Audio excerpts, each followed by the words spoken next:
पितृपक्ष में गुड़ और तिल का पिंड चुपचाप घर में इस जगह पितरों को समर्पित कर देना। पितृ दोष से छुटकारा मिल जाएगा। चूकना मत, वरना अगले 1 साल तक नहीं कर पाओगे। श्री शिवाय नमस्तुभ्यम। हर हर महादेव। नमस्कार दोस्तों, स्वागत है आपका हमारे YouTube चैनल धर्मार्थ ज्ञान सागर में। दोस्तों, अगर आप अपने जीवन में कुछ नया सीखना चाहते हैं तो हमारे इस YouTube चैनल को सब्सक्राइब करें। दोस्तों, इस चैनल पर आपको मिलेंगे हिंदू संस्कृति से संबंधित वीडियो। सनातन धर्म में पितृपक्ष का विशेष महत्व है। धार्मिक मान्यताओं के अनुसार पितृपक्ष में स्नान, ध्यान, तर्पण, श्राद्ध कर्म इत्यादि से व्यक्ति को पितरों का आशीर्वाद प्राप्त होता है और पूर्वजों की आत्मा को तृप्ति प्राप्त होती है। इस अवधि में पितर अपने परिवार के सदस्यों से मिलने के लिए मृत्युलोक पर आते हैं। वैदिक पंचांग के अनुसार अश्विन मास के कृष्ण पक्ष की प्रतिपदा तिथि से पितृपक्ष का शुभारंभ हो जाता है। सनातन धर्म में पितृपक्ष का विशेष महत्व है। मान्यता है कि पितृपक्ष की अवधि में पूर्वज स्वर्गलोक से मृत्युलोक पर अपने परिवार के सदस्यों के साथ समय बिताने आते हैं। धार्मिक मान्यता है कि पितृपक्ष में श्राद्ध कर्म, तर्पण, पिंडदान और स्नान दान करने से जीवन में सुख समृद्धि की प्राप्ति होती है। साथ ही इस अवधि में इन कर्मों को करने से पूर्वजों की आत्मा को शांति मिलती है और उनका आशीर्वाद प्राप्त होता है। शास्त्रों में यह विदित है कि पितृपक्ष में स्नान, दान और तर्पण इत्यादि का विशेष महत्व है।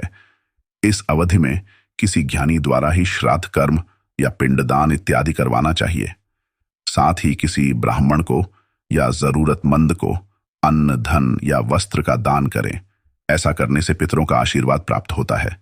पितृपक्ष पूर्वजों की मृत्यु की तिथि के अनुसार श्राद्ध कर्म या पिंडदान किया जाता है। किसी व्यक्ति को यदि अपने पूर्वजों की मृत्यु का तिथि याद नहीं है तो वह अश्विन कृष्ण पक्ष की अमावस्या के दिन यह कर्म कर सकते हैं। ऐसा करने से भी पूर्ण फल प्राप्त होता है। पितृपक्ष या श्राद्ध पक्ष की शुरुआत 29 सितंबर से हो चुकी है, जिसका समापन 16 अक्टूबर 2023 को हो जाएगा। श्राद्ध पक्ष में पितरों से निमित्त पिंडदान, तर्पण आदि जैसे कर्मकांड किए जाते हैं। इसी तरह श्राद्ध में भोजन कराने का भी विधान है। मान्यता है कि श्राद्ध में कराया गया भोजन पितरों तक पहुंचता है और उनकी आत्मा तृप्त होती है। श्राद्ध का भोजन अन्य दिनों की तुलना में अलग होता है। इसमें लहसुन, प्याज, मसूर दाल, मांसाहार आदि वर्जित होते हैं। श्राद्ध का भोजन 5 जगहों पर निकाला जाता है। ब्राह्मणों को भी श्राद्ध का भोजन कराया जाता है। लेकिन श्राद्ध में केवल भोजन पकाने ही नहीं बल्कि परोसने के भी कुछ नियम और विधियां होती हैं, जिसका पालन जरूर करना चाहिए। श्राद्ध पक्ष में पितृपात्र यानी पितरों के लिए परोई गई थाली को हमेशा उल्टी दिशा रखें और भस्म की रेखा बनाएं। भोजन परोसने के लिए केले के पत्ते पर या मोहा नाम के वृक्ष के पत्तों से बनी पत्तल का प्रयोग करें।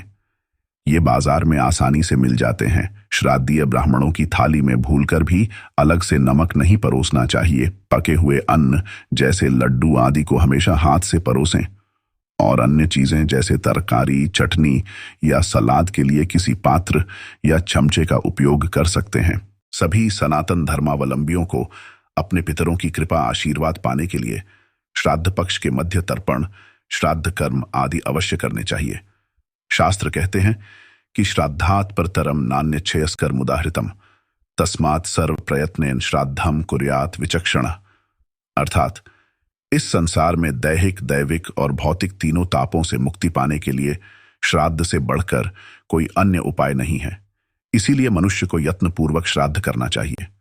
पितरों के लिए समर्पित माह श्राद्ध पक्ष भादों पूर्णिमा से आश्विन अमावस्या तक मनाया जाता है। परम पिता ब्रह्मा ने यह पक्ष पितरों के लिए ही बनाया है। आदिकाल में सूर्यपुत्र यम ने परमेश्वर श्री शिव की 20,000 वर्ष तक घोर तपस्या की, जिससे प्रसन्न होकर वरदान के रूप में भगवान शिव ने उन्हें पितृलोक का भी अधिकारी बनाया।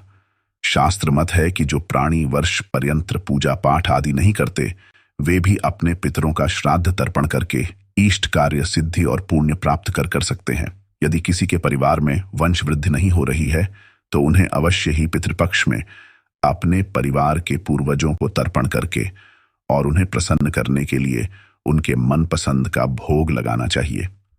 उन्होंने बताया कि भोग लगाने के साथ साथ वंशवृद्धि के लिए पंचबलि भी अवश्य देनी चाहिए, जिसमें मुख्य रूप से कौआ, गाय, चींटी, मछलियों सहित देवताओं का भोग लगाना चाहिए। इन पांचों के लिए घर पर अलग से भोजन बनाकर और उसे अलग अलग बर्तनों में जमाकर इन सभी का भोग लगाना चाहिए और ब्राह्मण को घर बुलाकर उन्हें प्रेम पूर्वक भोजन कराने के साथ साथ उन्हें दान दक्षिणा देनी चाहिए। ऐसा करने से अवश्य ही पितृदेवता प्रसन्न होते हैं और परिवार को सुख, समृद्धि और वंश वृद्धि का आशीर्वाद देते हैं। मान्यता है कि पितृपक्ष में श्राद्ध और तर्पण करने से पितर प्रसन्न होते हैं और आशीर्वाद प्रदान करते हैं। उनकी कृपा से जीवन में आने वाली कई प्रकार की रुकावटें दूर होती हैं। व्यक्ति को कई तरह की दिक्कतों से भी मुक्ति मिलती है। श्राद्ध न होने की स्थिति में आत्मा को पूर्ण मुक्ति नहीं मिलती। पितृपक्ष में नियमित रूप से दान पुण्य करने से कुंडली में पितृदोष दूर हो जाता है। पितृपक्ष में श्राद्ध और तर्पण का खास महत्व होता है।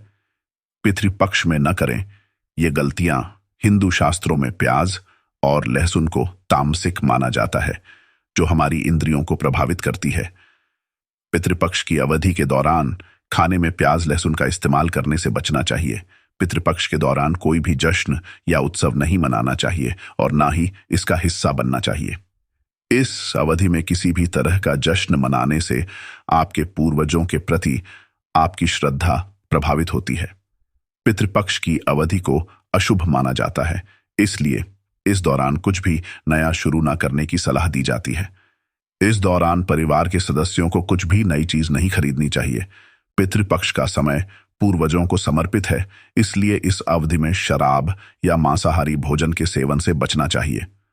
पितृपक्ष के दौरान नाखून काटने, बाल कटवाने और दाढ़ी बनवाने से बचना चाहिए। पितृपक्ष में हम अपने पितरों को नियमित रूप से जल अर्पित करें। यह जल दक्षिण दिशा की ओर मुंह करके दोपहर के समय दिया जाता है। जल में काला तिल मिलाया जाता है और हाथ में कुश रखा जाता है। जिस दिन पूर्वज की देहांत की तिथि होती है, उस दिन अन्न और वस्त्र का दान किया जाता है। उसी दिन किसी निर्धन को भोजन भी कराया जाता है। इसके बाद पितृपक्ष के कार्य समाप्त हो जाते हैं। सनातन मान्यता के अनुसार जो परिजन अपना देह त्याग कर चले गए हैं, उनकी आत्मा की तृप्ति के लिए सच्ची श्रद्धा के साथ जो तर्पण किया जाता है, उसे श्राद्ध कहा जाता है। ऐसी मान्यता है कि मृत्यु के देवता यमराज श्राद्ध पक्ष में जीव को मुक्त कर देते हैं, ताकि वे स्वजनों के यहां जाकर तर्पण ग्रहण कर सकें। जिस किसी के परिजन चाहे, वह विवाहित हो या अविवाहित हो, बच्चा हो या बुजुर्ग, स्त्री हो या पुरुष, उनकी मृत्यु हो चुकी है, उन्हें पितर कहा जाता है। पितृपक्ष में मृत्युलोक से पितर पृथ्वी पर आते हैं और अपने परिवार के लोगों को आशीर्वाद देते हैं। पितृपक्ष में पितरों की आत्मा की शांति के लिए उनको तर्पण किया जाता है। पितरों के प्रसन्न होने पर घर पर सुख शांति आती है।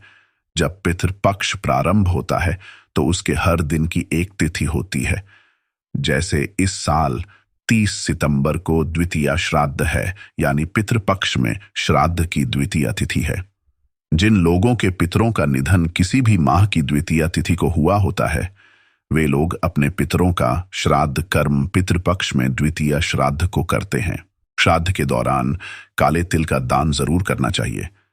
मान्यता है कि पितृपक्ष में अगर किसी और चीज का दान करना सामर्थ्य न हो तो काले तिल का दान तो अवश्य करना चाहिए। गुड़ का दान करने से पितरों को विशेष संतुष्टि प्राप्त होती है। इससे पितरों की आत्मा को शांति मिलती है, साथ ही घर में सुख शांति बनी रहती है। मैंने कोशिश की है आपको बहुत ही आसानी से समझाने की। अगर आपको फिर भी कोई दिक्कत होती है तो आप कमेंट्स में पूछ सकते हैं। साथ ही साथ अगर आपको वीडियो अच्छी लगी हो तो वीडियो को लाइक देना ना भूलें और चैनल को सब्सक्राइब जरूर करें।